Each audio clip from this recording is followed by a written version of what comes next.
ഒരുപാട് ജീവജാലങ്ങളും ഒരുപാട് ആവാസ വ്യവസ്ഥകളും ഉള്ള ഒരു സ്ഥലം. ഒരുപാട് ആളുകളുടെ ഉപജീവന മാർഗമാണ് സമുദ്രം. പക്ഷേ ഇന്ന് നാം ചെയ്യുന്നത് എന്താണ്? എല്ലാ വേസ്റ്റുകളും കൊണ്ടിടുന്ന ഒരു മാലിന്യ കൂമ്പാരമായി മാറ്റിക്കൊണ്ടിരിക്കുകയാണ് സമുദ്രത്തെ. അതോടൊപ്പം അവിടുത്തെ ആവാസ വ്യവസ്ഥകൾ, മണ്ണിനടിയിലുള്ള ആവാസ വ്യവസ്ഥകൾ എല്ലാം നമ്മൾ നശിപ്പിച്ചുകൊണ്ടിരിക്കുകയാണ്. അപ്പോൾ അതിനെ സംരക്ഷിക്കണം. മറ്റുള്ള ഭാവിയിലേക്ക് തുറന്നു കൊടുക്കണം. ഇനിയെങ്കിലും അതിനെ സംരക്ഷിക്കാൻ, നശിപ്പിക്കാതിരിക്കാൻ അധ്യാപകരായ നാം തന്നെ മുൻകൈ എടുക്കേണ്ടതുണ്ട്. അതുകൊണ്ട് ഈ ദിനം ആചരിക്കുന്നത് നമ്മളുടെ എല്ലാവരുടെയും, നമ്മുടെ കുട്ടികളുടെയും വരുന്ന തലമുറയും പറഞ്ഞു മനസ്സിലാക്കാൻ വേണ്ടിയാണ് സമുദ്രത്തിന്റെ പ്രാധാന്യം. അപ്പോൾ എല്ലാവർക്കും നല്ലൊരു സമുദ്രത്തിന് ആശംസിക്കുന്നു. नमस्ते। समुद्र की प्रधानता के बारे में हम सबको अधिक से अधिक बताने की आवश्यकता नहीं है। समुद्र तट में बहुत से लोग, दूर देश के लोग अपने मानसिक उल्लास के लिए दूर दूर से आ जाते हैं। बहुत से लोग मछली पकड़कर समुद्र के द्वारा काम करते हैं। आज हमारे समुद्र को आज के मानव पोल्यूशन कर रहे हैं। प्लास्टिक फेंक कर, कूड़ा कचरा मर पड़े जीव जंतुओं को फेंक कर प्रदूषित कर रहे हैं। इसलिए हम सब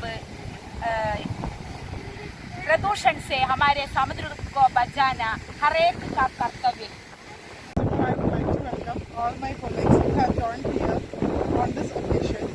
As we all know, we are celebrating our Ocean Day.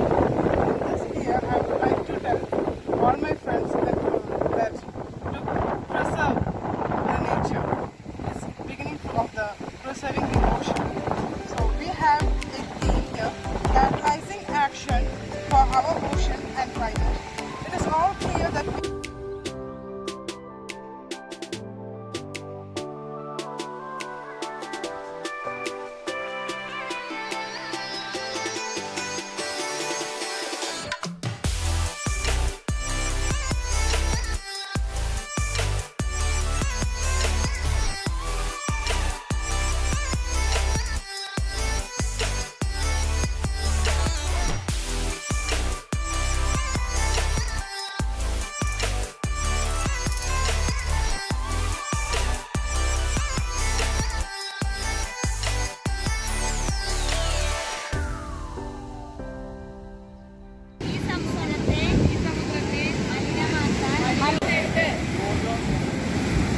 സമുദ്ര ദിനം സമുദ്രത്തെ ഒരു കാരണവശാലും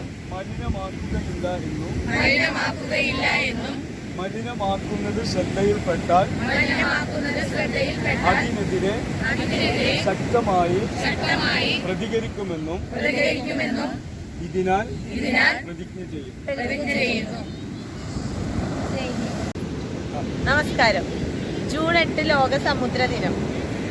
നിത്യജീവിതത്തിൽ സമുദ്രത്തിന് നമ്മളോടുള്ള സ്ഥാനം വിളിച്ചോതുന്നതിനാണ് പരിസ്ഥിതി ദിനത്തിനോടനുബന്ധിച്ച് നാം വളരെ അടുത്ത് തന്നെ നാം സമുദ്ര ദിനം ആചരിക്കുന്നത്. സമുദ്രം ഇല്ലെങ്കിൽ നാമില്ലെങ്കിലും സമുദ്രമുണ്ട്. അതുകൊണ്ട് തന്നെ സമുദ്രത്തിൻ്റെ ഈ പ്രാധാന്യം വിളിച്ചോതി ഇവിടെ ഒത്തുകൂടിയ എല്ലാവർക്കും ആദ്യം തന്നെ ഞാൻ നന്ദി പറയും. ഇത്ര ഭംഗിയാക്കി തീർത്ത നമ്മുടെ കോർഡിനേറ്റർ സാബുമായിട്ട് നന്ദി പറഞ്ഞു നിർത്തുന്നു. നന്ദി, നമസ്കാരം.